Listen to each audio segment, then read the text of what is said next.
Kızınızı okul açıldığından belli okula almıyorlar sanırsam. Bu konuda ne söyleyeceksiniz? İlk günden beri zaten uygulamada kızımızı okula almadılar. Yani gerekçe olarak da yönetmelik işte okula kılık kıyafet kanununa aykırılık söz konusu olduğu için alamayız. Bize bunun için müdürle görüştük. Müdür bey de işte bu iş Milli Eğitim Müdürlüğü'nün işi. Yani bizim yapabileceğimiz bir şey yok. Onlar bize işte sınıfa almayın, ayrı bir odada. Bu şekilde ancak yapabiliriz. Yani bu işi Milli Eğitim Müdürü çözebilir. Bismillahirrahmanirrahim. Adım Besra Yavuz. İsmail Sefa Özler İlköğretim Okulu'na gidiyorum. Sınıfım 6F. Ben Allah rızası için başörtüsünü takıyorum. Annem babam bana namaz kılmayı, Kur'an okumayı öğretti. Ben 8 yaşından beri başörtüsü takıyorum. Her yerde başörtüsünü takmak istiyorum. Evin içerisinde bile okula gittiğimde başımı açtım mı çok zoruma gidiyor. Sınıfa gittiğimizde ilk önce öğretmen demişti bu ne başındaki? Başörtüsü dedim, geç yerine dedi. Yerime geçtim. Birkaç dakika geçti. Sonra müdür çağırdı. Annemgil müdürün odasındaydı. Annemgile demişti ki bir daha böyle okula gelmesin demişti. Bu sefer biz böyle göndereceğiz demişti. Çocuğum böyle istiyor, böyle göndereceğiz demişlerdi. Biz dedi ki ben Milli Eğitim'le konuşmam lazım dedi. Gitti bir odaya Milli Eğitim'le konuştu. Bizi sınıfa göndermişlerdi. Sonra yine çağırdılar. Milli Eğitim demişti ki başka odada ders görsün. Bizim onların yanında ders görmemiz zararlıymış. Sonra bizi bir odaya götürüp dediler ki dersi boş olan öğretmenleri göndereceğim. Burada dersi işleyeceksiniz dedi. Biz odaya gittiğimizde arada sırada öğretmen geliyordu. Yarım yamalak anlatıyorlardı. Benle kuzenlerim başörtüsü taktığımız için bizi çok amaçlı salona götürdüler. Orada ders veriyorlardı. Ders gördüğümüzde yarım yamalak ders görüyorduk. Ne zaman öğretmen gelse de zaten hep başörtünüzü niye takıyorsunuz falan söylüyorlardı. Bir keresinde öğretmen gelmişti, diyordu peruk takın diyor. İslamiyet güzel bir şeydir ama peruk takın daha iyidir. Bu sorunu çözmeniz lazım diyordu. Ben yine sınıfıma dönmek istiyorum. Öğretmenlerime, müdürüme sesleniyorum. Beni yine aynı sınıfıma alsınlar. Öğretmenlerim de biliyor ki çalışkan öğrencilerdenim. Neden beni sınıfımdan ayırıyorlar? Bu yasak kalksın istiyorum. Adım Zeliha, soyadım Dursun. İsmail Sefa Özler İlköğretim Okulu'na gidiyorum. 6. sınıf öğrencisiyim. Allah-u Teala Kur'an-ı Kerim'de mümine kadınlara örtünmelerini emretmiştir. Ben de bu yüzden örtünüyorum. Benim yaşım küçük biliyorum ama şimdi alışamazsam başka zaman alışamam. Büyüdüğümde örtemem. Allah'ın emrini yerine getiremem bu yüzden de. Zaten namaz da kılıyorum. Namaz kılınca örtünmem lazım. Örtünemezsem zaten şimdi alışmam lazım benim. Ben 3 yıldır başımı örtüyorum. Örtülüğüm okul kapısına gidince açıyordum ve benim zoruma gidiyordu. Şimdi ben cesaretlendim. Okula gidince de başörtülü girmek istiyorum. Böyle bir yasak yok ama yasak varmış gibi diyorlar.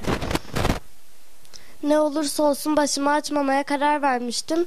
İlk gün okula kitaplarımı almaya gittiğimde müdür kapıda bekliyordu. Gittim kapıda müdür bey dedi giremezsin böyle. Ben dedim yasak değil ki, niye giremeyecekmişim. Dedi yasak, polis çağırırım falan dedi. Git velini çağır öyle gel. Ben de gittim. Ailemi çağırdım. Gidemedik o gün. Sonra gidemedik. Sonra okulun tadilatı olduğu için zaten çarşamba günü gittiğimizde kitaplarımı almaya gitmiştim. Müdür yine okulun iç kapısındaydı. kitaplarımızı sorduk nasıl alacağımızı. Müdür annemle konuştular, dedi kızını böyle getirirsen ben sana kitap falan veremem dedi. Annem dedi siz benim kızımın geleceğiyle oynuyorsunuz, benim kızım böyle okumak istiyor. Fakat müdür dedi biz senin kızın geleceğiyle oynamıyoruz, sen böyle oynuyorsun kızın geleceğiyle. Sonra annem dedi neyse siz kitaplarını verin kızımın, ben pazartesi günü ne yapacağımı kararlaştıracağım pazartesi gününe kadar dedi. Sonra müdür dedi şimdi alamazsınız, pazartesi alın dedi. Annem dedi siz tüm çocuklara veriyorsunuz, benim çocuğuma da verin. Kitaplarımızı aldık geldik, pazartesi günü okulun tadilatı olduğu için zaten pazartesi günü gittik. Pazartesi günü gittiğimizde sıraya girdim. Kimse bir şey demedi. Derse girdik. İngilizce dersi vardı. İngilizce öğretmeni bir şey demedi. Dersi anlatmaya başladı. Sonra dedi seni müdür bey çağırmıştı. Yanına gittim. Annemgil de oradaydı. Annemgille konuştuk. Annemgille konuştu müdür. Bize bir şey demedi. Bizi dersi anlamayalım diye bizi çağırmıştı sadece. Bizi çağırmıştı. Annemgille konuşuyordu sadece. Diyordu sizin nedeninizi sormaya gerek yok. Siz farklı bir amaç için geliyorsunuz dedi. Sonra dedi neyse ben milli eğitimle görüşeceğim. Siz bekleyin dedi. Annemgil dedi peki o zaman kızlarımız gitsinler sınıflarında ders anlasınlar derslerini, siz görüştüğünüzde sonra anlatırsınız dedi. Biz dersimize gittik, anlatıyordu öğretmenler. Sonra dersten sonra daha derse yeni başlamıştık. Bir kız girdi içeri, dedi müdür seni çağırıyor. Girdim, müdürün yanına gittik kız arkadaşımla beraber. Müdürün yanına gittik. Müdür dedi velilerinizi gönderdim eve. Siz velilerinizle de konuştuk zaten. Milli eğitimle konuştum. Milli eğitim dedi siz ayrı bir odada konuşacaksınız. Ayrı bir odada ders işleyeceksiniz demiş. Ders işleyecekmişsiniz demiş.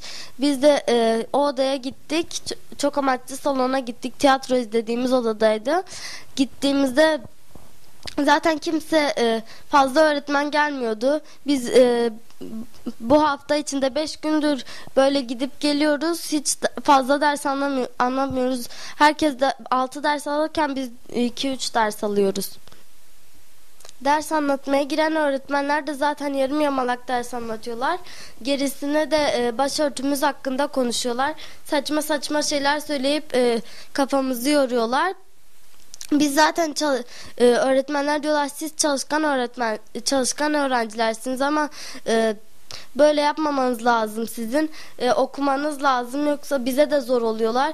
Bize de zor oluyor diyorlar. Biz de diyoruz zor oluyorsa bizi de derse alın. Biz de böyle yapalım. Diyor yasak ama biz sizi böyle derse alamayız. Zaten biz çalışkan öğrenciler olduğumuz için bizi böyle engelliyorlar başörtülü olduğumuz için. Çalışkan öğrencileri bizi de derse alsınlar. Biz arkadaşlarımızın yanında okumak istiyoruz. Müdürlere, öğretmenlerime sesleniyorum. Bize yasak olmayan şeyleri yasak gibi göstermesinler. Konuşmalarından biz etkilenmiyoruz da zaten. Fazla önemli şeyler söylemiyorlar. Biz böyle gelmek istiyoruz. Arkadaşlarımızın yanında çalışmak, ders anlamak istiyoruz.